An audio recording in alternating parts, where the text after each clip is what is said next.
कांग्रेस ने यह फैसला किया है कि अपनी योजनाओं में वह वंदे मातरम गीत के सिर्फ 2 अंतरे ही गाएगी। अमित शाह की बोलती बंद थी, अब वापस आ गई है। भारतीय स्वतंत्रता संग्राम के दौरान बंकिम चंद्र चट्टोपाध्याय के उपन्यास आनंद मठ के इस गीत को गाया जाता था। दबी जुबान से यह चर्चा भी चलती थी कि अंग्रेज़ों के आने से पहले बंगाल में मुस्लिम शासकों के खिलाफ बगावत के मार्चिंग सॉन्ग्स के रूप में वंदे मातरम का इस्तेमाल हुआ था। आनंद मठ में सन्यासियों ने अभियान चलाकर बंगाल के मुस्लिम शासकों को किनारे कर दिया था। इस उपन्यास में सन्यासियों का अभियान मुस्लिम विरोधी रूप में भी दिखाया गया है। वहीं इस उपन्यास में ब्रिटिश शासकों को उसी तरह शत्रु के रूप में नहीं देखा गया है, इसलिए वंदे मातरम विवादास्पद भी रहा है।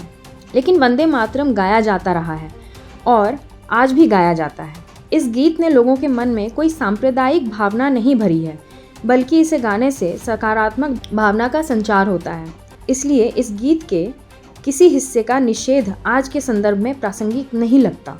मुख्य रूप से मुस्लिम महिलाओं ने शाहीन बाग में अपने प्रदर्शन के दौरान वंदे मातरम के गायन को प्रोत्साहित किया था। दादी नानियों ने भारत माता की जय कहने को लेकर मुसलमानों के बीच मौजूद संकोच को भी खत्म करने की कोशिश की थी। आज फिर कुछ मुस्लिम सांसद यह कहने लगे हैं कि खुदा से नीचे किसी की वंदना करने की इजाज़त इस्लाम नहीं देता। वास्तव में मुस्लिम देश भी राष्ट्रीय ध्वज, राष्ट्रीय गीत और राष्ट्रीय गान का सम्मान करते हैं, देश के नाम पर जयकारे लगाते हैं और देश के लिए युद्ध भी करते हैं। शाहीन बाग से शुरू होकर देश में करीब 2000 जगहों पर सरकार के खिलाफ प्रदर्शन और धरने के मंच बने थे। वहाँ राष्ट्रगान, वंदे मातरम आदि गाए जाते थे और भारत माता की जय के नारे भी लगाए जाते थे। इस्लाम की इजाज़त का तर्क तब दिया गया था जब भारत माता की जय कहने का दबाव बनाया जा रहा था। देशभक्ति के नाम पर हुल्लड़बाजों ने देशभक्ति को एक अंधी गली की तरफ धकेलने की कोशिश की थी, लेकिन देशभक्ति से जुड़े प्रतीकों का बेहतर और सकारात्मक इस्तेमाल भी होता रहा है। इसलिए कांग्रेस को इस मसले को इस तरह नहीं लेने की सलाह दी जानी चाहिए। न चाहते हुए भी कांग्रेस ने बीजेपी को एक मौका दे दिया है। क्या पार्टी ने सीडब्ल्यूसी मीटिंग में डिसाइड किया कि जो 1937 का रेजोल्यूशन था उसके हिसाब से 2 स्टैंजा ही कांग्रेस अपने प्रोग्राम्स में गाएगी? There is no confusion on that. Today CWC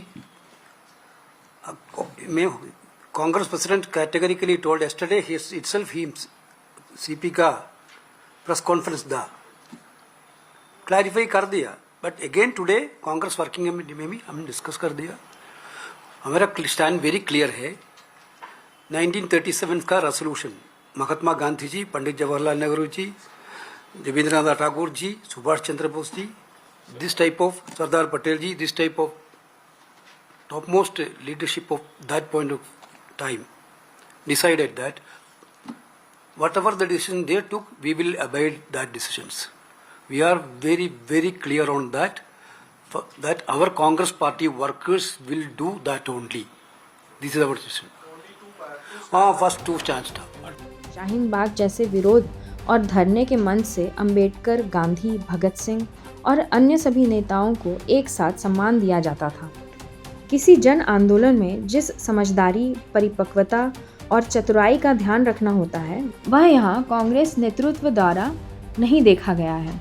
Congress Vande Mataram से संबंधित इस पूरे बहस में शुरू से ही अपनी स्थिति मजबूत नहीं कर पा रही थी। सिर्फ इतना कह देने से कि कांग्रेस ने स्वतंत्रता संग्राम का नेतृत्व किया है, कांग्रेस के पक्ष में जनमत नहीं झुकेगा, बल्कि कांग्रेस नेता राहुल गांधी की ओर जनमत का रुझान दूसरे कारणों से है। कांग्रेस ने सत्ता पक्ष की कई गड़बड़ियों को उजागर करने का दमखम बनाए रखा है, लेकिन कांग्रेस को यह हमेशा याद रखना पड़ेगा कि शासन की लंबी परंपरा में उससे भी गलतियां हुई हैं। उन्हीं गलतियों को बीजेपी ने राजनीतिक मौके के रूप में इस्तेमाल किया। इस तरह कांग्रेस लंबे समय से सत्ता के समीकरण से बाहर है। आज हम देख सकते हैं कि अमित शाह लंबे समय से सवालों के घेरे में हैं। उनकी बोलती बंद थी और उन्होंने चुप्पी साध रखी थी।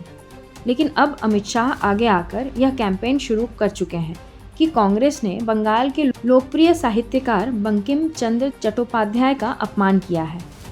अमित शाह यह संकेत दे रहे हैं कि कांग्रेस ने 1936 में मुस्लिम तुष्टीकरण के लिए ही यह फैसला किया था कि वंदे मातरम के सिर्फ 2 अंतरे दोहराए जाएंगे और पूरा गीत नहीं गाया जाएगा। कांग्रेस अनुमान नहीं लगा पाई कि वंदे मातरम को लेकर उसका थोड़ा सा भी संकोच भारतीय जनता पार्टी को राजनीतिक मौका दे सकता है।